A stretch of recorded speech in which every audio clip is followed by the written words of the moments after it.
नमस्कार मंडळी. मातृदेवो भव, पितृदेवो भव. आपल्या मातेला आणि पित्याला वंदन करून, तसंच श्री गणपती गजाननाचे स्मरण करून आणि देवादिदेव महादेवाला वंदन करून आजच्या आपल्या व्हिडिओची आपण सुरुवात करूया. आज आपण अत्यंत पूजनीय आणि वंदनीय असा जो बेलपत्र वृक्ष आहे त्याविषयी जाणून घेणार आहोत. हे आपल्या भारतीय आयुर्वेदानुसार अत्यंत उपयुक्त आणि औषधी गुणधर्मांनी युक्त असं झाड आहे. या झाडाचे मुळांपासून, सालीपासून, पानं, खोड आणि फळं या सगळ्यांचा कुठल्या ना कुठल्या व्याधींवर उपचार म्हणून वापर केला जातो. त्याविषयी आपण अधिक जाणून घेणार आहोत. आता मी तुम्हाला बेलपत्र वृक्ष दाखवतो.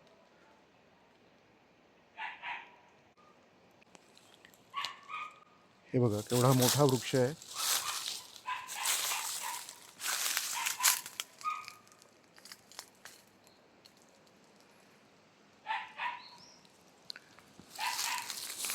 तुम्हाला बेलफळं पण लगडलेली दिसतील.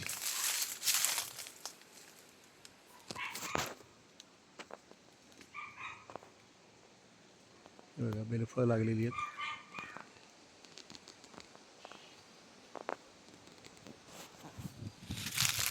तर ह्या बिल्वपत्र वृक्षाविषयी आपण आता अधिक जाणून घेऊया. सगळ्यात प्रथम तुम्ही हे झाड आणि त्या झाडाचा पसारा पाहू शकता. ठिकठिकाणी त्याची जी मुळं पसरलेली आहेत त्यातून पुन्हा नवीन झाडं तयार झालेली आहेत. हे पाहू शकता. आणि अजून नवीन नवीन येतातच आहेत.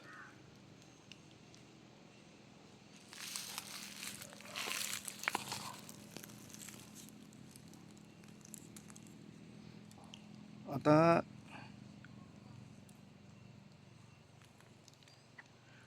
हा जो त्रिपर्णी बेल आहे, हे त्रिपर्णी बेलपत्र जे आहे ते त्रिदेवांचे म्हणजे ब्रह्मा, विष्णू, महेश यांचं प्रतीक असून ते भगवान शिवाला अर्पण केली जाणारी सर्वोत्तम वस्तू मानली जाते. आता असं बघायला गेलं तर हा बेलवृक्ष जो असतो हा दीर्घायुष्य वृक्ष आहे. आणि या बेलवृक्षाचं शास्त्रीय नाव आहे एगल मार्मेलोस. त्याच्या प्रभावी औषधी गुणधर्मामुळे तो अत्यंत पूजनीय मानला जातो.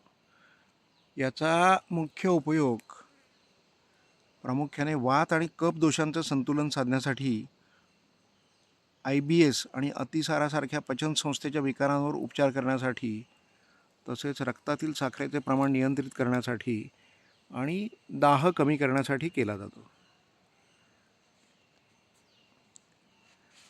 आता एकूणच या वृक्षाची वाढ जर बघितली तर ही हळू म्हणजे संथ वाढ असते.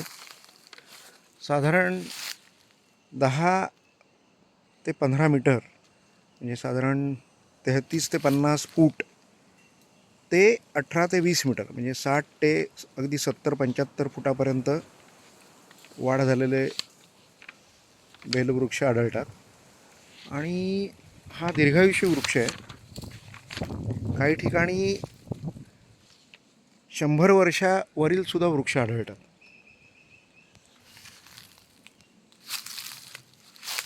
साधारण उन्हाळ्याच्या सुरुवातीला म्हणजे मार्च ते एप्रिल याची पानगळ होते.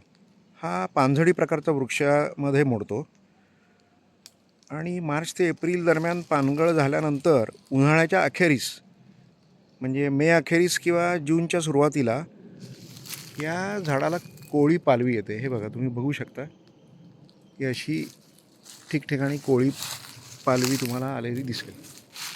हे बघा.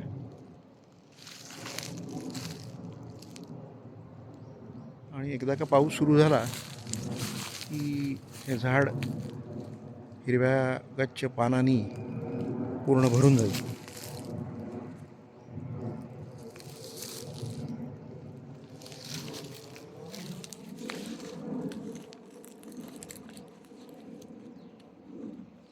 आता ह्या बेलवृक्षाला इंग्रजीमध्ये वूड ॲपल, स्टोन ॲपल किंवा बेंगाल क्वीन्स असेही म्हटले जाते. भारतामध्ये हे अतिशय पवित्र फळ मानले जाते आणि आयुर्वेदामध्ये ही जी बेलफळं असतात त्याचा उन्हाळ्यात ताजेतवाने करणारी व थंडावा देणारी पेय बनवण्यासाठी अनेकदा वापर केला जातो. आता याला बेल ट्री असं पण म्हणतात. Stone apple, Bengal queens, golden apple, wood apple अशी विविध नावांनी हा बेलवृक्ष संबोधला जातो. हिंदीमध्ये ह्याला बेलगिरी किंवा सिरफळ असं सुद्धा म्हटलं जातं. संस्कृतमध्ये बिल्व, श्रीफळ, शिवद्रुमा, शिवफळ इत्यादी नावांनी बेलवृक्षाला संबोधलं जातं.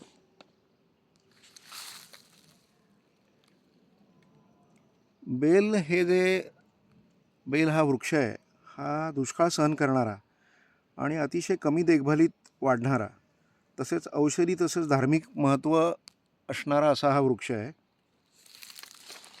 हा भारताच्या बहुतेक भागात वाढू शकतो. हे अतिशय कणखर, तगडे आणि विविध हवामानात वाढणारे असं झाड आहे. कमी पाऊस जिकडे असतो तिकडे सुद्धा हे झाड चांगलं होतं. फक्त पाणी साचणारी जमीन टाळायला लागते. उत्तम निचरा असलेली जमीन अतिशय योग्य. एकदा हे झाड मातीमध्ये चांगले स्थिरावले की दुष्काळाला उत्तम प्रकारे तोंड देऊ शकते. त्यामुळे कोरडवाहू भागांसाठी हे चांगले फळझाड म्हणून गणले जाते.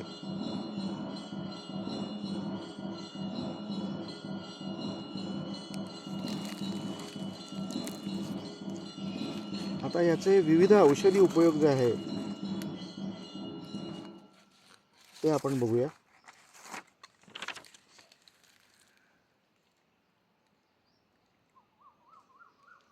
आता हे जे बेलपत्राची जी पानं आहेत, बेलवृक्षाची पानं, त्याचं मधुमेहासाठी याच्या ताज्या पानांना चावल्याने किंवा त्याचा रस प्यायल्याने रक्तातील साखरेची पातळी नियंत्रित राहण्यास मदत होते असं मानलं जातं. त्याचप्रमाणे श्वसन मार्गाला आराम पडण्यासाठी पानांचा काढा मध किंवा काळी मिरीसोबत मिसळून प्यायल्यास दमा, सर्दी, खोकला इत्यादी कमी होण्यास मदत होते, कारण त्यात कफोत्सरक गुणधर्म असतात. त्याचप्रमाणे वेदना आणि सूज याच्यासाठी ताज्या पानांची पेस्ट बाहेरून लावल्याने पोटदुखी असेल, सांधेदुखी असेल किंवा डोकेदुखी असेल त्याच्यापासून आराम मिळू शकतो. याचं जे मूळ किंवा साल असतं हे दशमुळ्या म्हणून प्रसिद्ध आयुर्वेदिक मलमातील एक महत्त्वाचा घटक आहे. हे जे मलम असतं त्याच्यामध्ये 10 मुळं असून त्याचा उपयोग दाहक स्थिती, ताप आणि मज्जासंस्थेच्या विकारांवर उपचार करण्यासाठी अनेक वेळेला केला जातो. तसंच हृदय आणि नसा, हृदयाची धडधड कमी करण्यासाठी हे जे झाड असतं त्या सालीचा अर्क अनेकदा वापरला जातो. कधीकधी तणाव व निद्रानाशापासून आराम मिळवण्यासाठी सुद्धा तो दुधासोबत मिसळून घेतला जातो. आता हे कसं वापरायचं असतं तर त्याचं जे कच्चं फळ असतं ज्याला बेलगिरी म्हणतात, त्याची वाळलेली पावडर साधारण 1 ते 5 ग्रॅम पोटदुखी किंवा अल्सर कमी करण्यासाठी पाण्यासोबत किंवा मधासोबत घेतली जाते. आणि ताजा रस जो असतो, ताजा गर किंवा पानांचा रस काढल्यास त्वरित थंडावा मिळतो आणि पचनास मदत होते.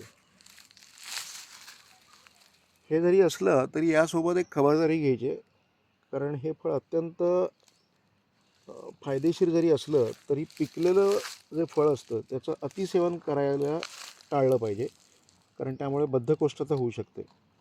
तसेच गर्भवती किंवा स्तनपान करणाऱ्या महिला ज्या असतात, तसेच मधुमेह किंवा उच्च रक्तदाबासारखे आजार असलेल्या ज्या व्यक्ती असतात, त्या व्यक्तींनी औषध म्हणून याचा वापर करण्यापूर्वी नेहमी तज्ज्ञ आयुर्वेदिक डॉक्टरांचा किंवा आयुर्वेदाचार्यांचा सल्ला घेणं रास्त ठरतं. आता ह्या बेलाच्या बेलफळ जे आहे हे बघा, तुम्हाला दाखवतो. खाली पडलेलं आहे, वाळलेलं आहे. या बेलफळाचा उपयोग काय आहे तर याचा जो गर असतो तो साखरेत मिसळून अतिसार आणि पोटाच्या इतर समस्या दूर करतो. उन्हापासून बचाव करण्यासाठी आपण जे हीट स्ट्रोक म्हणतो, तर उन्हाळ्यात बेलाचे सरबत प्यायल्याने शरीराला थंडावा मिळतो. तसंच तोंड येणे म्हणजे माउथ अल्सर जो म्हणतो, त्यामध्ये ह्या बेलाचा रस प्यायल्याने दाह कमी होतो आणि तोंड बरं होण्यासाठी फायदेशीर होतं. आता बेलाची जी पानं असतात, बेलपत्र, त्याचा रक्तातील साखर म्हणजे ब्लड शुगर साठी प्रभावी उपाय आहे.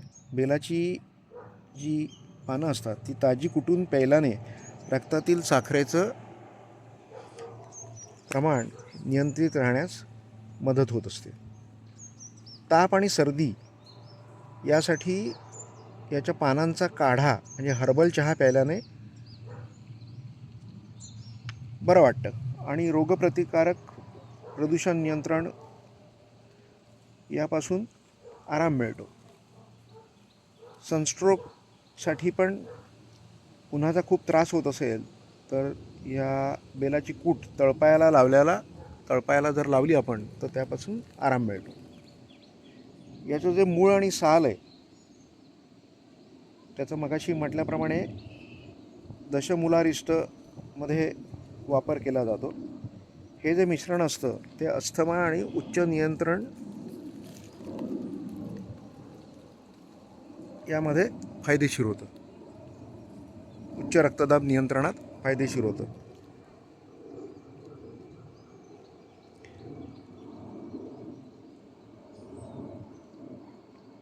आता आपण हे जे बेलफळ आहे त्याच्याविषयी आणि या झाडाच्या पानांच्या आणि काट्यांविषयी जाणून घेऊया. ह्या बेलवृक्षाला मजबूत काटे आणि 3 पर्णिका असलेली एकाआड एक संयुक्त पाने येतात. हे बघा कशी आलेत.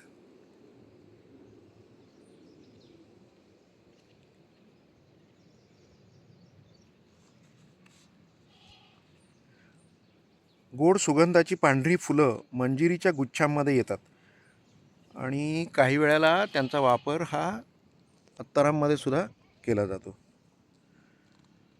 आता हे जे बेलफळ मगाशी आपण बघितलं ते नाशपातीच्या आकाराचे लंबगोलाकार असून त्याचा व्यास साधारण 5 ते 25 सेंटीमीटर, 2 ते 10 इंच इतका असू शकतो आणि त्याच्यावर अतिशय कठीण आणि लाकडी राखाडी रंगाचं कवच असतं. आता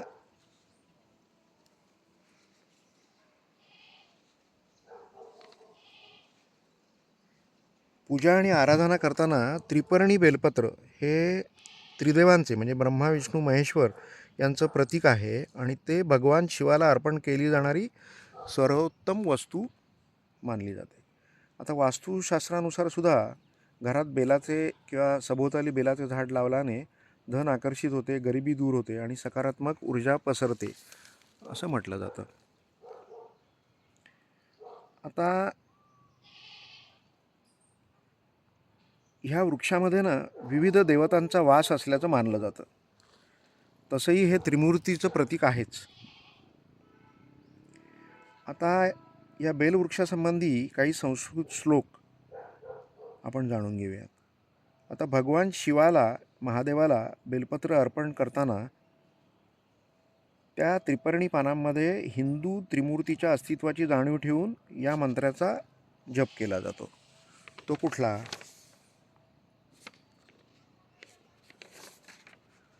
तर मूलतो ब्रह्मरूपया मध्यतो विष्णुरूपिणः अग्रतः शिवरूपया बिल्वपत्रम शिवार्पणम.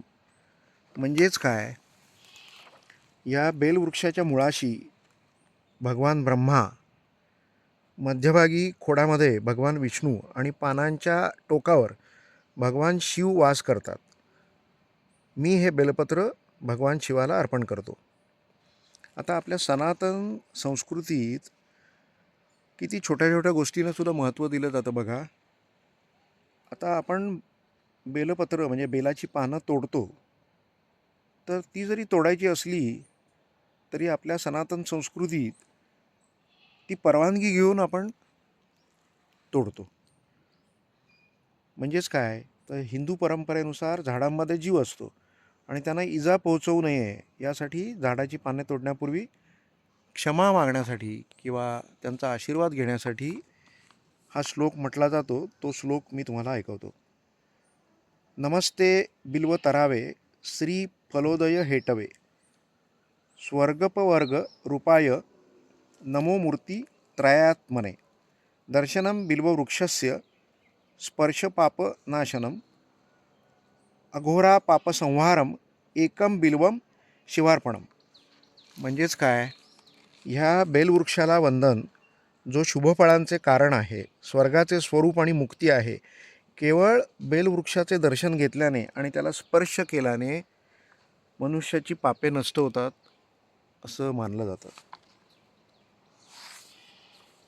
आता याचे सामान्य उपयोग काय, तर आध्यात्मिक अर्पण म्हणजे आपले 3 नैसर्गिक गुण जे आहेत, तमस, रजस आणि सत्व, हे समर्पित करण्यासाठी भगवान शिवाला बेलपत्र अर्पण केले जाते. आपण विविध औषधांवर कसा वापर होतो हे बघितलंच. म्हणजे याची फळं, मुळं, पाने अत्यंत औषधी आहेत. फळांचा गर पोटाचे विकार, अतिसार आणि अपचनांवर उपचार करण्यासाठी प्रभावीपणे वापरला जातो. आता पंचवटीमध्ये पर्यावरणीय आणि आध्यात्मिक संतुलनासाठी पंचवटीच्या वनराईत एकत्र लावणाऱ्या ज्या 5 पवित्र वृक्ष आहेत त्याच्यापैकी बेलवृक्ष हा एक आहे.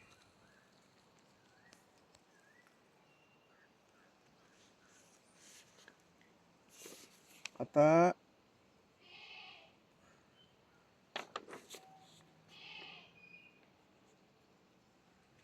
मगाशी म्हटलं तसं ही अत्यंत पूजनीय, औषधी आणि पवित्र वनस्पती आहे.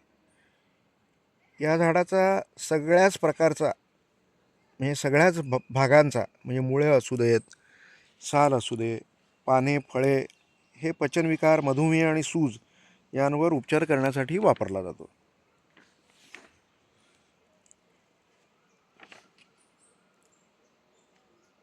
आता बिल्वाच्या म्हणजे बिल्वपत्राच्या औषधी गुणधर्मांवरील पारंपरिक श्लोक भवप्रकाश निघंटू या प्राचीन आयुर्वेदिक ग्रंथातील हा श्लोक आहे. तो बिल्वाच्या उपचारात्मक गुणधर्माचं वर्णन करतो. तर तो असा आहे, बिल्वो वातहरः पाके तिक्तोष्णो दीपनी लघुः संग्राही कटुको वृक्षो तीक्ष्णोष्णः कफवत जित दोषत्रयः शोथमेह शुलानीला पहा. याचा अर्थ असा आहे, बिल्व हा वात दोष कमी करतो, हा कडू आणि उष्ण वीर्याचा आहे, तो पचनक्रिया सुधारतो, पचायला हलका आहे, अतिसारासाठी उपयुक्त म्हणजे बद्धकोष्ठताकारक म्हणजे संग्रही म्हणून कार्य करतो, ते तिखट, कोरडे आणि भेदक असून कफ आणि वात या दोन्ही दोषांना प्रभावीपणे संतुलित करतो. हे तिन्ही दोष म्हणजे वात, पित्त आणि कफ संतुलित करणारा आणि सूज, मूत्रविकार आणि पोटदुखी बरे करतं.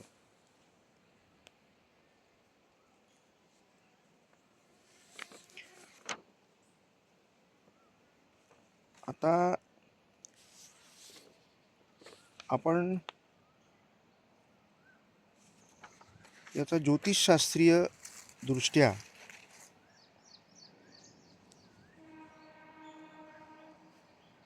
गुरुग्रहाशी संबंधित बिल्ववृक्ष आहे. पारंपरिकरित्या शिवपूजेद्वारे सर्व राशींशी जोडलेला असला तरी वृश्चिक आणि तुळ राशींसाठी बेलाची विशेष शिफारस केली जाते. आणि ती चित्रा नक्षत्रासाठी, जे अनेकदा कन्या राशीशी जोडलेले असते, प्रमुख ज्योतिषीय वनस्पती म्हणून काम करते. आता प्रतिकात्मकता आणि वृश्चिक राशीचा संबंध कसा आहे, तर वैदिक आणि पर्यावरणीय ज्योतिषशास्त्रानुसार बेलवृक्षाला वृश्चिक राशीचे वृक्ष म्हणून अत्यंत पूजनीय मानले जाते. बेल संरक्षण आणि उपचाराचे प्रतीक आहे, जे वृश्चिक राशीच्या तीव्र परिवर्तनकारी ऊर्जेशी पूर्णपणे जुळते. आता याचे फायदे काय आहेत? हे झाड गुरुग्रहाशी संबंधित असल्याकारणाने वृश्चिक राशीचे लोक जे याचे संगोपन करतात किंवा यांची लागवड करतात, त्यांना वाढीव ज्ञान, भावनिक संतुलन आणि आध्यात्मिक वाढीचा फायदा होऊ शकतो. आता कन्या राशीशी या बिल्ववृक्षाचं कनेक्शन कसं आहे, तर वैदिक परंपरेनुसार बेलवृक्षाला चित्रा नक्षत्रासाठी पवित्र वृक्ष म्हणून अधिकृतपणे घोषित केलेलं आहे. हे जे नक्षत्र आहे हे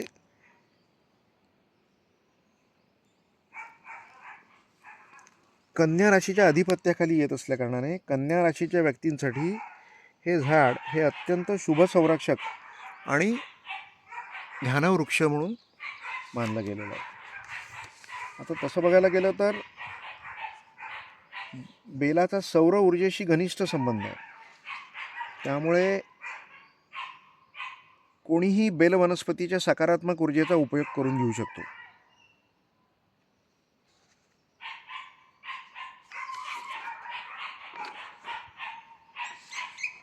आता आपण बघितलं की याचं आध्यात्मिक महत्त्व आणि आयुर्वेदामध्ये कसं पूजनीय मानलं गेलेलं आहे. आता गणेश चतुर्थीच्या दिवशी आपण पूजा करत असताना, गणपती बाप्पांची पूजा करताना आपण 21 प्रकारची पत्री वाहतो. तेव्हा ही पत्री, तिसऱ्या नंबरची पत्री जेव्हा आपण वाहतो तेव्हा ओम उमापत्राय नमः बिल्वपत्रम समर्पयामी असा मंत्र म्हणून आपण तो गणपती बाप्पांना श्रद्धापूर्वक हे बिल्वपत्र अर्पण करत असतो.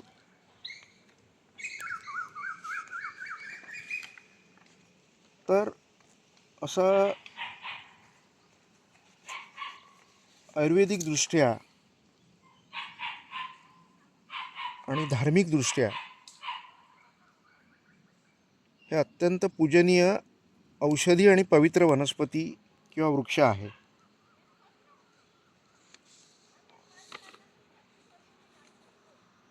स्कंदपुराणात असं म्हटलं जातं की बेलवृक्षाच्या मुळांना पाणी घातल्याने भारतातील सर्व पवित्र नद्या आणि तीर्थक्षेत्रांमध्ये स्नान केल्याचं आध्यात्मिक पुण्य प्राप्त होतं. मनाचे समर्पण, तात्विकदृष्ट्या त्रिदल पान हे 3 गुणांचे म्हणजे तमस, रजस आणि सत्व भगवान शिवाला समर्पण करण्याचं प्रतीक आहे. त्यामुळे आंतरिक शांती आणि मुक्ती मिळते. आता या पानांची रचना आपण बघितली. पुन्हा एकदा मी तुम्हाला दाखवतो.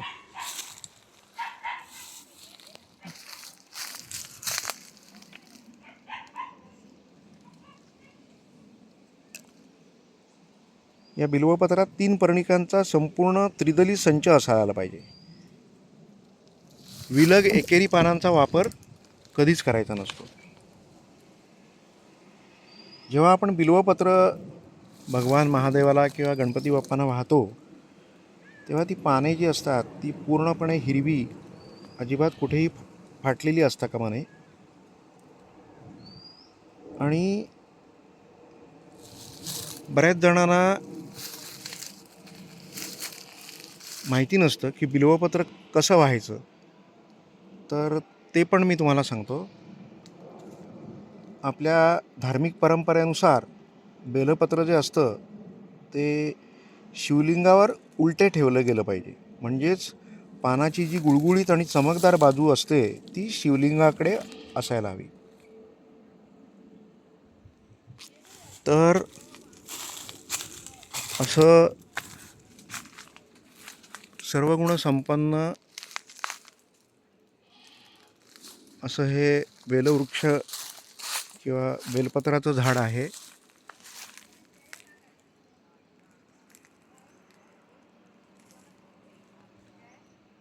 तर मी सगळ्यांना आवाहन करीन की आपणही आपल्या परसदारी, शेतावर, जिथे कुठे आपल्याला वृक्षारोपणाची संधी मिळेल तिकडे ही अत्यंत पूजनीय आणि पवित्र असणारी बिल्ववृक्षाची झाडे जरूर लावा. आता ह्यामध्ये तुम्ही जर बघाल तर ह्या आपल्याकडच्या ह्याला बिल्वपत्राच्या बाजूनी भरपूर काटे असतात. तर ह्यामध्ये अजून एक थाई बेलपत्राची व्हरायटी येते. त्याचं वैशिष्ट्य म्हणजे ती पानं थोडीशी मोठी असतात आणि मध्ये ह्या बेलपत्राच्या वृक्षाला जसे काटे दिसत आहेत फांदीवर किंवा खोडावर, तसे काटे त्या थाई बेलाच्या पानाला थाई बेलाच्या वृक्षाला नसतात. तर तो थाई बेल पण आपण इथे लावण्यासाठी आणलेला आहे. तर असं अत्यंत पूजनीय, वंदनीय, पवित्र आणि अतिशय औषधी असणारं बेलपत्राचं झाड, बिल्वपत्र वृक्ष आपण अगदी आवर्जून लावा. धन्यवाद.